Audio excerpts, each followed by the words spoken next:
Friends, welcome to made for us. ഇന്നത്തെ video Valentine's Day special dinner പ്രിപ്പറേഷനാണ്. ഐശ്വര്യമായിട്ട് പാട്ടൊക്കെ വെച്ച് തുടങ്ങാല്ലേ അപ്പോൾ നമുക്ക് പരിപാടികൾ. ചിക്കൻ ഇല്ലാതെ എന്താഘോഷം. സോ ചിക്കൻ മേടിച്ചിട്ടുണ്ട് ഞാൻ. ചിക്കൻ ഒന്ന് കഴുകി മിനുക്കി എടുക്കാം നമുക്ക്. ഫസ്റ്റ് ചിക്കൻ ഞാൻ വലിയ 4 പീസുകളായി കട്ട് ചെയ്താണ് മേടിച്ചത് കേട്ടോ. ഇനി നെക്സ്റ്റ് പരിപാടിയാണ് മാരിനേഷൻ. അതിനായി ഇഞ്ചി വെളുത്തുള്ളി വൃത്തിയാക്കി ഒന്ന് ചതച്ചെടുത്തു. ബട്ട് പേസ്റ്റ് ആയില്ല. സോ ഞാൻ അവനെ മിക്സിയിലേക്ക് അങ്ങ് മാറ്റി, അല്ലെങ്കിൽ കറക്റ്റായിട്ട് പിടിക്കില്ല ചിക്കനിൽ.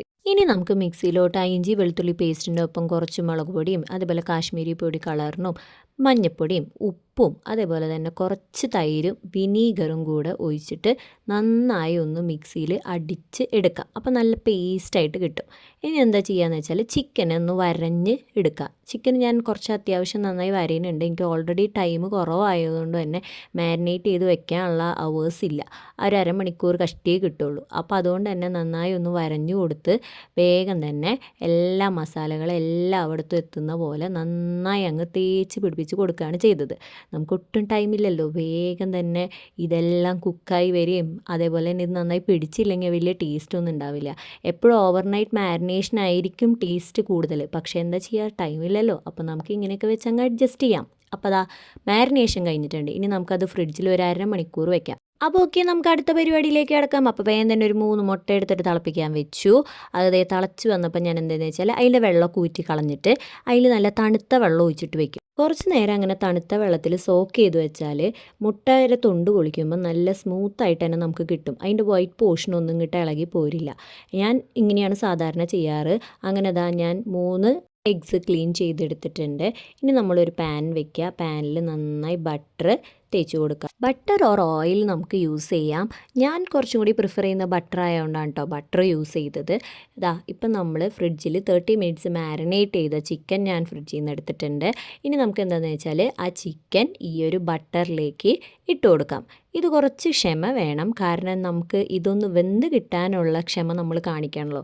ഞാനിവിടെ 2 പീസാണ് ചിക്കൻ എടുത്തത്. 2 ആൾക്കാരല്ലേ ഉള്ളൂ. അപ്പോൾ അതൊന്ന് നമുക്ക് എന്ത് ചെയ്യാം, മൂടി വെച്ച് കുറച്ച് നേരം ഒന്ന് വെയിറ്റ് ചെയ്യാം. അപ്പോഴേക്കും നമുക്ക് നെക്സ്റ്റ് പരിപാടി നോക്കാം.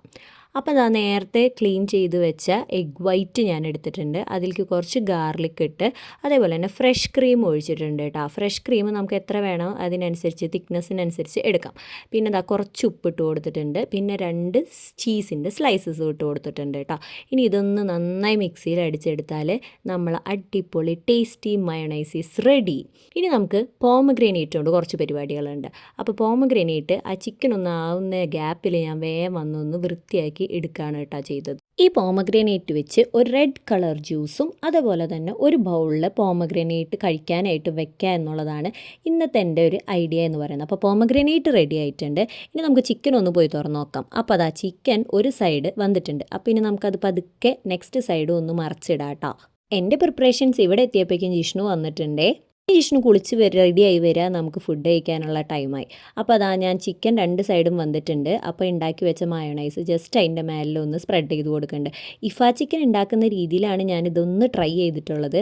അങ്ങനെ വന്നോ എന്ന് ചോദിച്ചാൽ ടേസ്റ്റൊക്കെ സൂപ്പറായിരുന്നു. ഇനി ഇഫാ ചിക്കൻ്റെ ടേസ്റ്റ് ഇങ്ങനെയാണോ എന്ന് എനിക്കറിയില്ല. അപ്പോൾ എല്ലായിടത്തും ഒന്ന് സ്പ്രെഡ് ചെയ്ത് അത് മൂടി വയ്ക്കുക. നമുക്ക് കഴിക്കാറാകുമ്പോൾ ഒന്ന് എടുത്താൽ മതി. അപ്പോൾ ഞങ്ങൾ 2 പേരും കൂടി ക്യാൻഡിൽസൊക്കെ ലൈറ്റ് ചെയ്ത് എല്ലാ ഫുഡ് ഐറ്റംസും അവിടെ കൊണ്ടുവച്ച് പോമഗ്രാനേറ്റ് ജ്യൂസിൽ അങ്ങ് തുടങ്ങി കേട്ടോ. റെഡ് ജ്യൂസ് വെച്ച് തന്നെ നമ്മൾ വാലന്റൈൻസ് ഡേ അങ്ങോട്ടും ഇങ്ങോട്ടും വിഷ് ചെയ്ത് നമ്മുടെ Valentine's day candle light dinner start ചെയ്തു. എൻ്റെ അഭിപ്രായത്തിൽ വാലന്റൈൻസ് ഡേ എന്നല്ല, എല്ലാ ഡേയ്സും നമ്മൾ നന്നായി തന്നെ സെലിബ്രേറ്റ് ചെയ്യണം. എല്ലാ മൊമെൻറ്റ്സും നമുക്ക് ഓർത്ത് വയ്ക്കാനുള്ളതായിരിക്കണം എപ്പോഴും. നമുക്കിഷ്ടമുള്ള രീതിയിൽ അത് ആഘോഷിക്കുക എന്നുള്ളതാണ് എൻ്റെ ഒരു കൺസെപ്റ്റ് കേട്ടോ. നമുക്ക് അത് റോസ് കൊടുത്തിട്ടായാലോ ജസ്റ്റ് ഒരു ഹഗ് കൊണ്ടായാലോ നമുക്ക് എങ്ങനെയാണോ പറ്റുന്നത് അതിനനുസരിച്ച് ആഘോഷിക്കുക. അത് എത്ര ചെറുതായാലും വലുതായാലും നമ്മുടെ മനസ്സുകൊണ്ട് അത് ഹാപ്പി ആയിട്ട് എൻജോയ് ചെയ്യുക എന്നുള്ളതാണ് എൻ്റെ ഒരു concept. So happy Valentine's day to all. By.